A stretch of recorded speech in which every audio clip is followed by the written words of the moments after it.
Diário de um Esquizo, capítulo 2.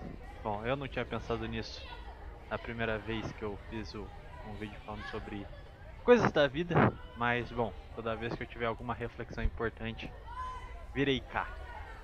Bom, volto aqui para conversar francamente com vocês, devido... eu comecei a estagiar hoje em uma escola municipal e é interessante, eu tinha ido em uma estadual já. As diferenças são grotescas. O muita gente do meio fala sobre a vida do beta e do alfa como a vida é injusta, mas meu amigo, as condições de uma criança que tem acesso à infraestrutura municipal ou particular, em contraste com quem está marginalizado em periferia e depende dos serviços estaduais, é brutal, meus amigos. É bizonha. Bom, a primeira coisa é, eu cheguei lá, me apresentei, falei com as tiazinhas da coordenação, que cuida ali das crianças, né? Tranquilo. Eu tô com um problema sério, toda escola que eu vou falam que eu sou literalmente o Felipe Castanhari e eu não vejo qualquer semelhança. Eu sou pardo. Não tem nexo a comparação, o contraste é absurdo.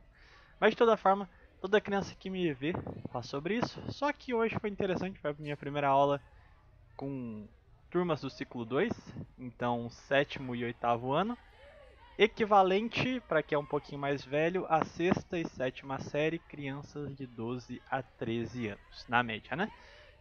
Bom, me traz algumas preocupações. Eu via... Quer dizer, primeiramente eu acho que tem um ponto interessante. O professor, ele era tranquilo aparentemente, tentava conquistar os alunos através de uma relação de camaradagem.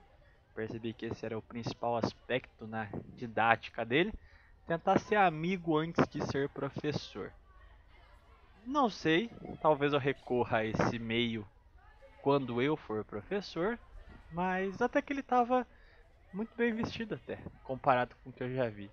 Eu acho que eu procuraria idealizar a minha imagem num arquétipo de ideal, no sentido de um cidadão ideal.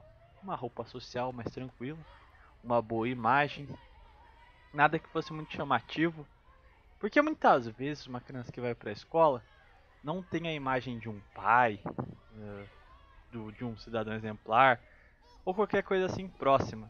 Então, querendo ou não, você pode ser, no fim das contas, para uma criança de um lar desestruturado, a imagem de disciplina, de hierarquia, de ordem. Então eu sei que o ambiente escolar é muito degradante hoje em dia, muito totalmente bestial, como diria nossos queridos camaradas do Rusga Podcast. Mas eu acho que ainda é importante o professor ser, acima de tudo, essa imagem, porque muitas vezes a criança pode não ter isso em lugar nenhum mais, sabe? Eu queria me desculpar se estiver ouvindo, dando pra ouvir janela batendo essas coisas, porque tá chovendo, ou tá pra chover, enfim, tá ventando muito aqui, então talvez peguei de fundo. Mas de toda forma, o professor tava casualmente vestido, com uma camiseta, eu acho que era do Chico Buarque, enfim, dava pra ver que ele tinha posicionamentos progressistas. Eu não acho, não acredito na teoria da escola sem partido ou de ensino isento. É impossível fazer isso. Tô sendo bem direto aqui, então sem romantizações aqui. Ai, esquerdista em sala de aula. Ué, o professor também é gente, ele pode ter suas convicções. Principalmente ele que é formado em uma área encharcada de visões de mundo, reflexões sobre a sociedade. Enfim, nada mais natural, na minha opinião. Bom, me preocupa só um pouco quando ideologias políticas sobressaem pequenas tendências na visão de quem está lesionando e passa a ser conteúdo bruto. Então, As aulas que eu pude acompanhar hoje, uma era sobre Renascimento e as outras duas foram, que daí já era para o 8º ano, as 13 colônias americanas. Eu fiquei um pouco, caraca, isso aqui é perigoso, porque eu sei que não é mais um posicionamento pessoal do professor, então só para que fique claro, não estou o criticando pessoalmente, tá bom?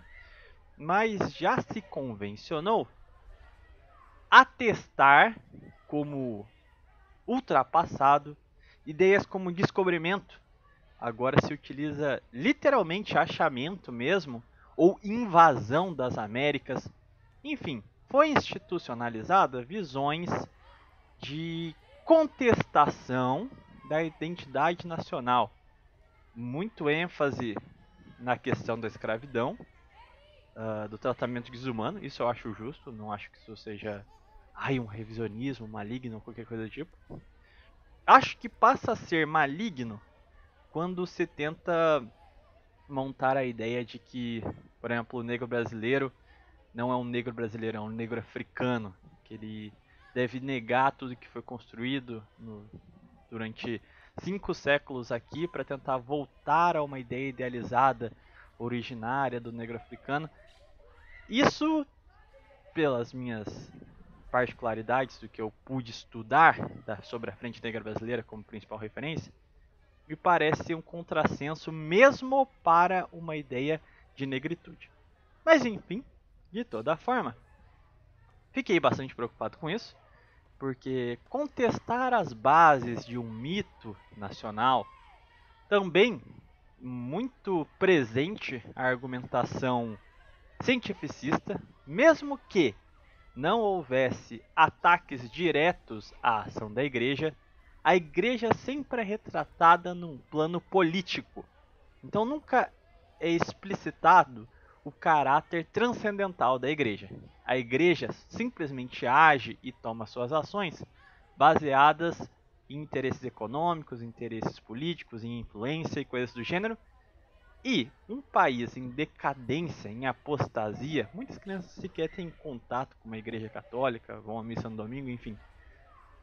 Não são batizadas, não tiveram catequese.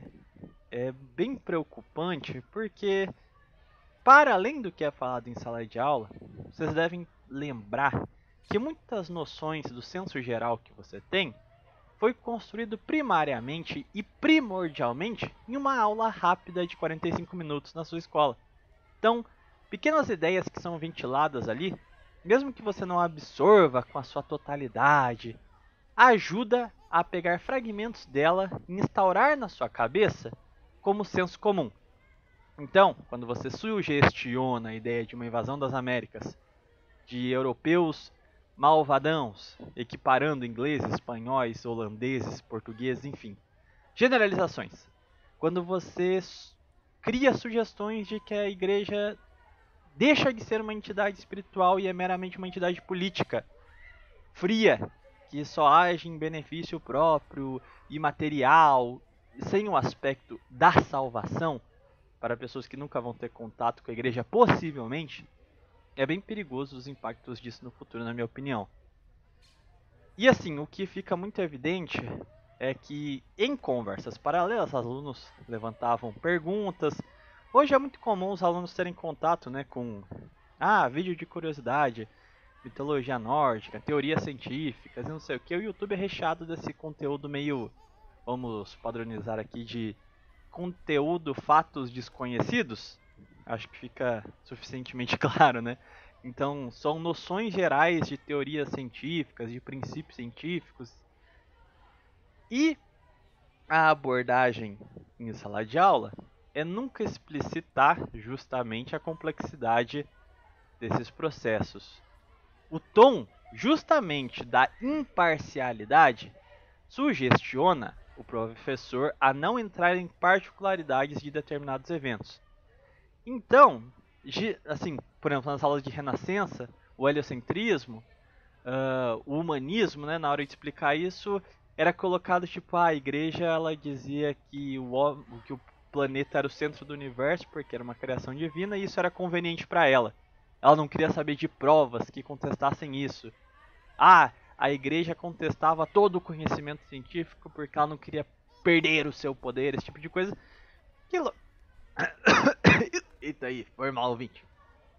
Mas enfim, claramente é o que eu disse, são visões que reforçam no imaginário popular uma ideia entre ciência versus religião, de religião como atraso do progresso e coisas do gênero. Então assim, a forma como esses conteúdos são abordados, eu acho bastante preocupante porque eu não vejo significativas diferenças entre posts menos 30 de QI da ateia ou de posts de página do Facebook para propriamente o conteúdo introdutório nas salas de aula. Isso me chateou bastante porque, para além das minhas convicções pessoais, ideológicas e tudo mais, eu penso que nação sairá de uma educação puramente crítica. Não que a educação não deva ter o seu senso crítico,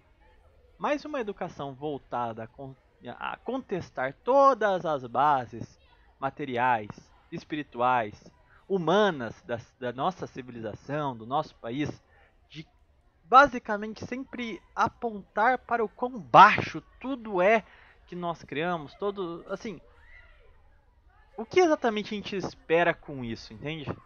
Então, eu vejo que a gente tem basicamente uma fábrica de destruição da cidadania, do civismo no geral, e por uma certa dualidade. O jovem ou não está interessado nisso, né? Lógico, não estou dizendo que a efetividade dessa... Como eu disse, eu acho que são mais sugestões do que uma doutrinação de fato, porque o aluno não está muito aplicado em sala de aula, todo mundo aqui já estudou, sabe como é que é. Mas de toda forma, estas sugestões podem fisgar alguns alunos, podem instituir um novo senso comum, mas também eu acho engraçado que mesmo sendo coisas extremamente burras, sabe? Você não precisa de muito aprofundamento histórico ou na área desses determinados assuntos para entender que isso aí é tudo macaquice. Que a história não é bem assim, pô. Que isso aí é literalmente fanfic de iluminista em seus ensejos anti-religiosos, né? Anticlericais e tudo mais. O ponto é que é bizonho que você pense que pessoas formadas realmente são intelectuais, estão convictas da sua inteligência por propagar este tipo de visão secular, enfim, batendo peito de ateísmo e tudo mais. É bizonho porque, assim, a educação, ela é um terreno que você mexe com a comunidade, com a vida real, direta. Eu acho bizarro você pegar este ambiente, que ao meu ver devia ser um ambiente de respeito e fortificação da cultura regional, dos hábitos populares. E aqui eu acho que caberia sim um aprofundamento da nossa cultura popular, o catolicismo popular que nós nutrimos nos 5 séculos que se passaram. Muita gente pode falar que é sincretismo, não vou entrar nessa discussão religiosa, mas o fato que é um puro líquido da identidade nacional, da experiência vivida, daquilo que é de fato nosso povo. E pelo contrário, porque assim, este catolicismo popular, que é o duro da nossa civilização, ele inicialmente havia sido deixado de lado pelas teorias positivistas, ou seja, enfatizando apenas uma visão formal da história, uma história bela, uma história assim formalizada, vamos colocar assim, tecnicista, cientificista, e depois com o advento da educação desconstrutivista, a gente mantém a real essência popular, legítima de lado, para adotar simplesmente a destruição de tudo. Então você percebe que no processo o verdadeiro Brasil é deixado de lado ao longo de toda a história. E é muito bizarro quando você pega na sua comunidade, a qual você dá uma volta no seu bairro, você, pelo menos aqui onde eu moro, né? Aqui pertinho de casa tem um monte de pequenas propriedades agrárias, gente que cuida mesmo de vaquinha, só tem suas plantações, tudo mais. Você vê os pequenos comerciantes locais, o serviço das paróquias, este Brasil profundo que ainda sobrevive.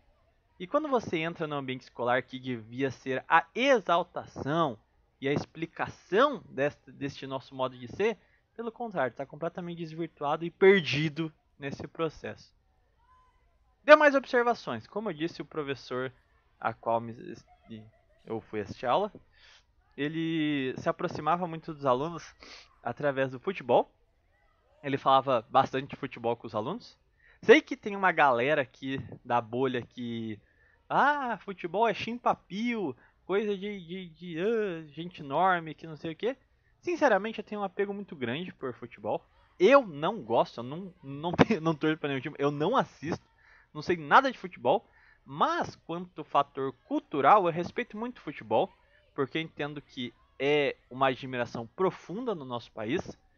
As nossas conquistas no esporte vieram em um momento necessário para criar um espírito de engrandecimento do nosso povo, se sentir realizado, se sentir soberano, se sentir de fato grande, sentir que está se desenvolvendo, que está numa curva de ascensão, sabe?